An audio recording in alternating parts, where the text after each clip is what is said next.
أعوذ بالله من الشيطان الرجيم بسم الله الرحمن الرحيم إذا جاءك المنافقون قالوا نشهد إنك لرسول الله والله يعلم إنك لرسوله والله يشهد إن المنافقين لكاذبون لقد جاءكم رسول من أنفسكم عزيز عليه ما عنتم حريص عليكم بالمؤمنين رؤوف رحيم فإن تولوا فقل حسبي الله لا إله إلا هو عليه توكلت وهو رب العرش العظيم وإذ يمكر بك الذين كفروا ليثبتوك أو يقتلوك أو يخرجوك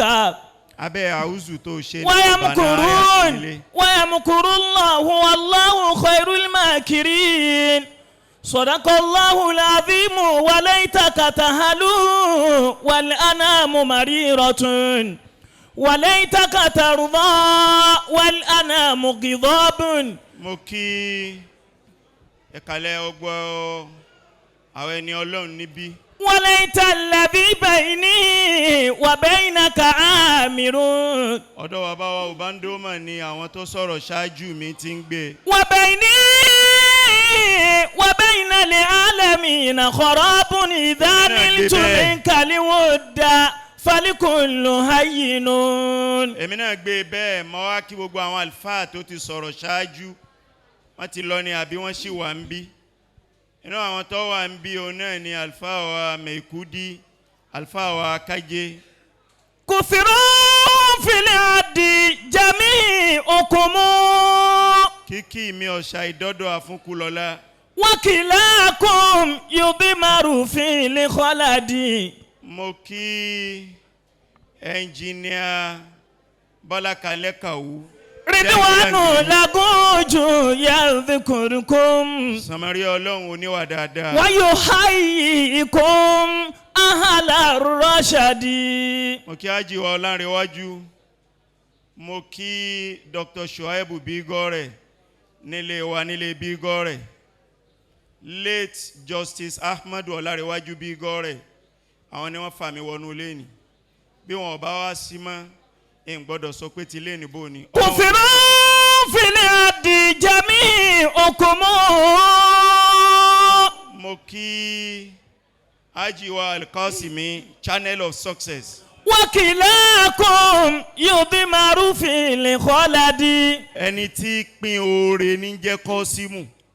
bí wọ́n bá wá sọ̀yàn ní Kọ́símù tó rí ọmọ tọwọ́ ẹ̀ bọ́ sọ́wọ́ àwọn èèyàn ọ̀yà ọkọ̀ nìjẹ́ ni kò fi tì. Ridwan Olagunju yadhkurukum. Alkasimi tẹ́ fi máa jẹ́ Kọ́símù lọ láíláí Ọlọ́run ti bùn yín kò ní gbà lọ́wọ́ yín. Wa yuhayyikum ahla rashadi. Àlùfáà wa fẹ́ẹ́fẹ́ mo kí yín. mo kí gbogbo ohun tí ń jẹ́ ajísìn látòkè délẹ̀ mo wá kí gbogbo ohun tí ń jẹ́ Arádẹ̀mí. wá bá ń lọ síbi wa rabbuka yakhluqu ma yasha. Wa rabbuka yakhluqu ma yasha wa yakhtaru. Ma kana lahumul khiyaratu subhanallahi wa ta'ala amma yushrikun. ẹ bá rẹ̀ ní tọ́lọ̀ ń dáadáa tọ́wọ́ délé ayé torí pé léèrè ló ti jáde tọ́lọ̀ ń wá bùn òun náà níwà rẹ̀ iṣẹ́ rẹ̀ ìrìn rẹ̀ ọ̀rọ̀ rẹ̀ nínú àyà tó fi tiẹ̀ òun náà ni àyà ni. Wa rabbuka yakhluqu ma yasha'u wa yakhtaru. Ma kana lahumul khiyara subhanallahi wa ta'ala amma yushrikun. kò sẹ́ni tó lè ṣẹ̀ṣà pé báyìí ni mo fẹ́ rí báyìí ni mo fẹ́ jẹ́ ọba mi ní ọ̀kadà rẹ̀ mo bá yín dúpẹ́ Ajá Abdullahi Arademi Ọlọ́nkẹ́mi. Adamallahu hayatahu. Àbí Ajá Abdullahi Ọlọ́nkẹ́mi Arademi bákan náà ni. Mo bá yín dúpẹ́ wípé Ọlọ́run dá yín bó ṣe dá yín. Alhamdulillah. Ọlọ́run bùn yín ní mímọ̀, ó bùn yín ní bíbí, ó bùn yín ní wàárí, ẹ tutù níwà bí àdàgbà. Tó ń ti bẹ́ẹ̀ ṣe tó yìí táyé rí títóbi yín, ẹ wá ní tẹríba. Tó ń ti bẹ́ẹ̀ ṣe tó yìí, ẹ nàgà pé kí n tó lè fọmọ mi lọ́kọ, àfi kí n rẹ́ni tí gíga rẹ̀ ga dé sánmọ̀. Allah. Ó ti tẹ́yìn lọ́rùn pé n tó bí iyì fẹ́yìn alukurani ni. Bí n bá fa àwọn ọmọ mi lọ́kọ, mo gbọ́dọ̀ yálé alálukurani. Allah. Eléyìí ni náà ẹ̀kọ́ ni fún gbogbo àfáà, ẹ̀kọ́ ni fún gbogbo onímímọ̀. Wá bá ń sọ wípé. Ya Shaykh Abdullahi Arademi. Abdullahi jẹ́ mọ́ gbọ́n tó ń wí. Ya Shaykh Abdullahi Arademi. Olóyìnbó ń pe kinní kan ní hodgepodge. Essence ń gbọ́dọ̀ mọ́ kí mercury. Torí pé ó kọ yín ọ̀tọ̀ ni. Ìtí ń jẹ́ mercury planet ni in our solar system. Ó sì ní orbit. Orbit ẹ̀ ló closest to the sun. Kò sí tó tó sun ní títò. Ya Shaykh Abdullahi Arademi. Ẹ̀yin náà lẹ́yìn tí wọ́n ń jẹ́ essence. Ìtí ń jẹ́ essence ní fundamental nature of something. Ìtí ń jẹ́ essence. Òun náà ni kí ni core of something. Ìtí ń jẹ́ essence. Òun náà ni kí ni subtracted something from a product. Ọlọ́run ní jẹ́ wọlé. Ya Shaykh Abdullahi Arademi. Ìtí ń jẹ́ hodgepodge tẹ́ ń jẹ́ tí mo lò fún yín lónìí. Tọ́lóyìnbó ń pè ní hodgepodge. Òní Lárúbáwá ń pè ní kashkulatu. Mo sọ bẹ́ẹ̀ lọ́dọ̀ bàbá wa Ìmáàmù àgbà ńjọ́ kan. Mo wá rí i pé gbólóhùn ní fìtì lórí ẹ̀yin náà. Ìtí ń jẹ́ kashkulatu.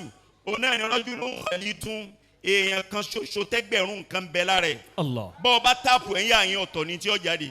Bọ́ ọ bá táàpù ẹ̀ lọ́wọ́ ọ̀tọ̀ ní tí ó jáde. Ọ̀dà bí ọba rí bẹ́ẹ̀ ẹ̀yin náà ni mùdírù ẹ̀yin náà nílé kéwú. Bí ọba rí bẹ́ẹ̀ àfáà nìyín ẹ lè kọ́ yẹn ní mímọ́. Ó di méjì. Bí ọba rí bẹ́ẹ̀ àfáà nìyín ẹ lè ṣe wáàsí. Ó di mẹ́ta. Àfáà nìyín àwọn èèyàn ń sunkún wá láti Nàìjíríà. Wọ́n ń sunkún wá látòkè òkun. Ọlọ́run sì ní bùkátà ọmọ ẹbí ya businessman tó wá nìyín. Ya Shaykh Abdullahi Arademi. Ọlọ́run kẹ́mi àǹtàmí kìrọ́mì. Ọlọ́run kẹ́mi àǹtàmí kìrọ́mì. Nítorí gbogbo ń tẹ́ ní tí mo kà yìí tí mo kà ń bẹ̀ yìí ni mo fi sọ pé àǹtàmí kìrọ́mì tí wọ́n bá ń dákọ̀ àwọn noble people distinguished personalities ní wọ́n bá ń dákọ̀ àwọn èèyàn tó wà spectacular tó wà special tó wà distinguished antaminhum ẹ wà ní. Ọlọ́run kẹ́mi àǹtàmí kìrọ́mì. Ya ayyuhal azwaju wazzawjatu. Mo kúrò lọ́dọ̀ Ọlọ́nkẹ́mi Arademi mo wá bọ́ sọ́dọ̀ ẹ̀yin tẹ́ ẹ jẹ́ cynosure of today ẹ̀yin tá ń dájú kọ tá ń wò lónìí. Ya ayyuhal azwaju wazzawjatu.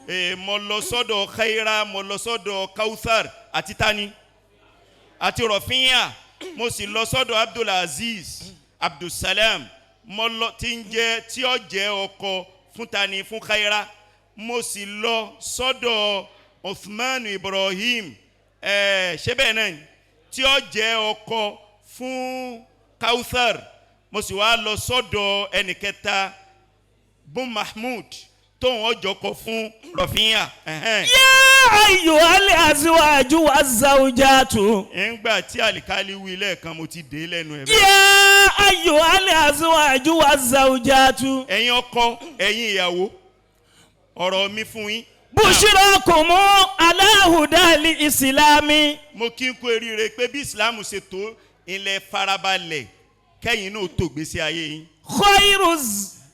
Khairu zawaji liwasilu ba'da urfin. Ìyàwó pọ̀ orínàràn ìyàwó ni wọ́n ń ṣe àmì ìtọ́ dáa jù ń bẹ̀ òun náà ni alwasilu ba'da urfin.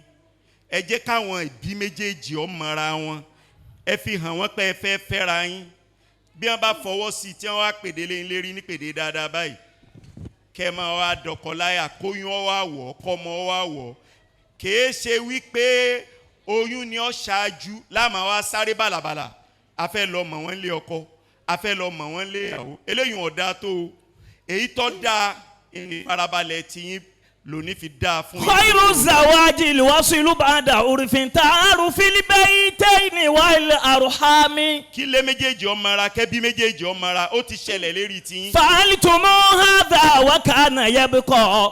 ṣùgbọ́n kò wá tán síbẹ̀. wa kana yabqa minal muhimmati ural arqami. àwọn nǹkan tó yẹ kẹ́ ẹ tún nóòtì lénìí wọ́n ti ń ṣàlàyé fún àwọn tó sọ̀rọ̀ ṣáájú èmi náà wá fẹ́ ráǹpù ẹ̀ ọ́. la budda min tamasukin matinin. lárúbáwá ń pè kíní kan ní tàmọ́sùkù iná ni wọ́n ń pè ní tàjánùsù iná ni wọ́n ń pè ní tàkátúfù iná ni tàánùkù. kíní ni wípé close up oníkẹ́ ẹ máa maintain àtọkọ àtìyàwó ẹ má jẹ́ kí khalal kó wà láàrin. Al-Qur'ani fi sọ wípé askinuhunna min haythu sakantum. ibi tẹ́yìn ń gbé ẹ̀yin ọkùnrin ẹ wá ààyè ibi tí ìyàwó yín náà máa gbé ń bẹ̀ mí ń wújídìkún mọ́tayọ ààyè. ẹnìkan fẹ́ ìyàwó rẹ̀ ń jò ní ilé tí wọ́n ń gbé tí wọ́n fi bẹ̀rẹ̀ life ilé ńláńlá ni tó ga tó mọ́sálásì ìwọ ò tí tó bẹ́ẹ̀. àwọn ọlọ́nkẹ́mi tọ́lọ́nkẹ́ tí wọ́n kọ́ru mọ́sálásì tó rí báyìí bẹ́ẹ̀ kọ́ ni ọlọ́nkẹ́mi lágbára láti lè kọ́ru mọ́sálásì báyìí. èrí ìrìn àjò iná ọlọ́run gbé fatihu dé mí ń wújídìkún bágbára yín bá ṣe mọ́ ẹ náà ni ẹ ṣe. ìyàtọ̀ wọn bẹ láàrin wedding àti marriage. Allah. ìyàtọ̀ ń bẹ láàrin wedding àti marriage. dictionary kan túmọ̀ méjèèjì wọ́n ń pè dictionary náà ní the New Penguin English Dictionary. Allen Robert ni consultant editor ẹ̀ 2001 ni wọ́n tẹ dictionary náà wọ́n tẹ̀ ní Scotland. tẹ́ ẹ bá wo page 1598 nínú dictionary náà ó túmọ̀ tí ń jẹ́ wedding. tẹ́ ẹ bá wá kú òun bẹ́ẹ̀ tẹ́ ẹ bá wo page 852 ó túmọ̀ tí ń jẹ́ marriage.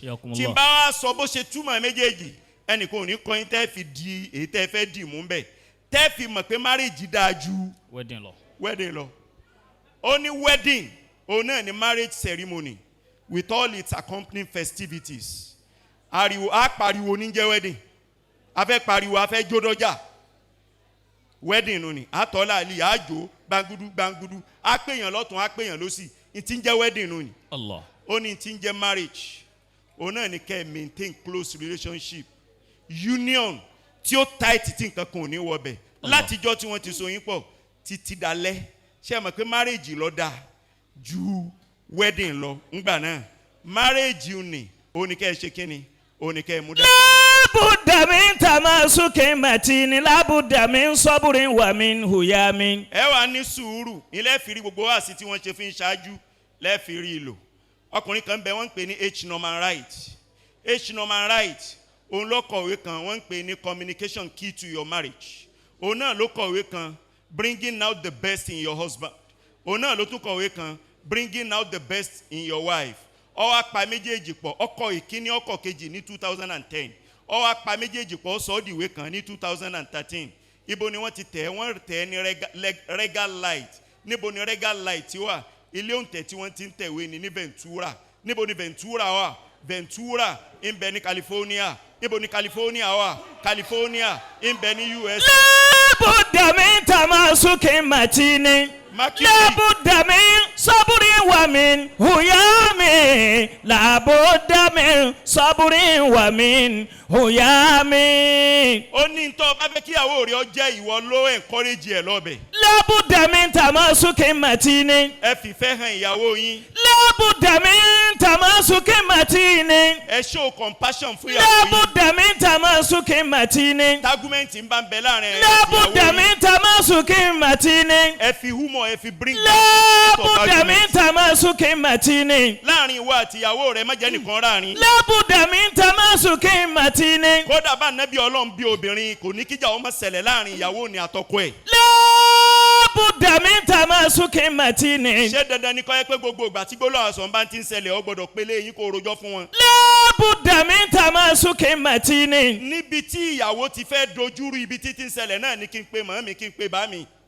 Labudda min tamasukin matini. ibi tọ́lọ̀ ń fobìnrin sí ni wípé ní ọkọ rẹ̀ ju ọ lọ bóbìnrin bá ti rẹ́dì láti submit fọ́kọ gbogbo wàhálà ti tẹ̀. Labudda min saburin wa min huyami. làbúdà mi sọ́bùrín wà mí ni. ẹ̀yin náà fìfẹ́ hùyà mi. bẹ́ẹ̀ bá lò bẹ́ẹ̀ kò ní sábúrú gbogbo ẹ̀ yóò yọrí sí dáadáa wá máa ń ka orin tí mo fi ṣàdúrà fáwọn ọlọ́nkẹ́mi. barikilana fi zawaji. ajẹ́túmọ̀ bí. ya Rabbana dalima ali. gbogbo ẹ̀yin tẹ́ jáde gbogbo yín ni mo rí. barikilana fi zawaji. mò ń gbúrò pálíkọ́ sí mi náà ti ya Rabbana dalima ali. àmọ́ n tí rí mákìrì. Ọlọ́run kẹ́mi.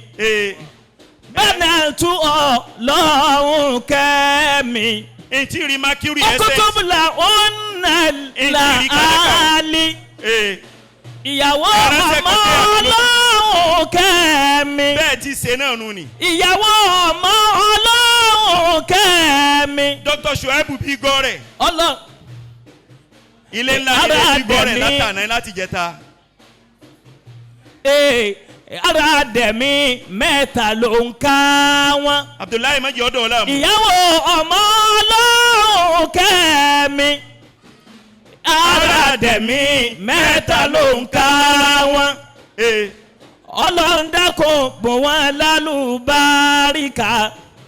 Kẹ́mi wágùn kábì máa rere. kálẹ̀ kan sí kí ju máìkì rẹ̀. Ìyàwó ọmọ Ọlọ́run kẹ́mi. ajíwá Ọlọ́run kẹ́mi Ara dẹ̀mí mẹ́ta ló ń ká wọn. dáyé àwọn ti jíṣẹ́ yín. Ara dẹ̀mí mẹ́ta ló ń ká wọn. ajísìn Ara dẹ̀mí mẹ́ta ló ń ká wọn. gbogbo àwọn tí ń bẹ́ẹ̀ bẹ́ẹ̀ ní sórí rẹ̀ ní sàlùbáríkà. Ọlọ́dàkọ̀ lálùbáríkà. èèyàn tó dáa Ọlọ́dàkọ̀ fún wa lálùbáríkà. Kábí wọ́gùn kábí máa rere. Ya Rabbana bariki lana fi zawaji. jẹun ojú mákìrì dáadáa. Ìyàwó ọmọ Ọlọ́run kẹ́mi. Ara dẹ̀mí mẹ́ta ló ń ká wọn. Ọlọ́run dákun bùn wọ́n lálùbáríkà. Kẹ́mi wágùn kábí máa rere. Rabbil izzati amma yasifun. Wasalamun ala al-mursalin walhamdulillahi rabbil alamin. Adúpẹ́ àti wáàsí kínní kejì kẹta kẹrin nǹkan kan ò ṣe rọ́dànù mẹ́. Alhamdulillah. Abẹ́lọ́hún gbogbo ọjọ́ tẹ́ ẹ bá ní ìdí ọ̀kọ̀ọ̀kan mẹ́. Bàbá dání híyàngèrè wọ́n jí sọ ẹ̀yin ẹ̀kú gbogbo gbà. Ẹ̀yin náà láti máa pàdé àwálẹ̀ máa pàdé. Inshallah. Gbogbo ọjọ́ tẹ́ ẹ bá ní ìdí ọ̀kọ̀ọ̀kan rẹ̀ láti máa lò ó Ọlọ́run dákun máa ràn yín létí ńjọ́ náà. Àmín. Ọlọ́run máa sọ marriage yín di once upon a time. Àmín. Wọ́n máa wá fi sọ̀tàn fáwọn ọmọ kéékèèké. Ọlọ́run jẹ́ àlùbáríkà owó ọ̀ fún yín. Àmín. A lọ bí ká so igi.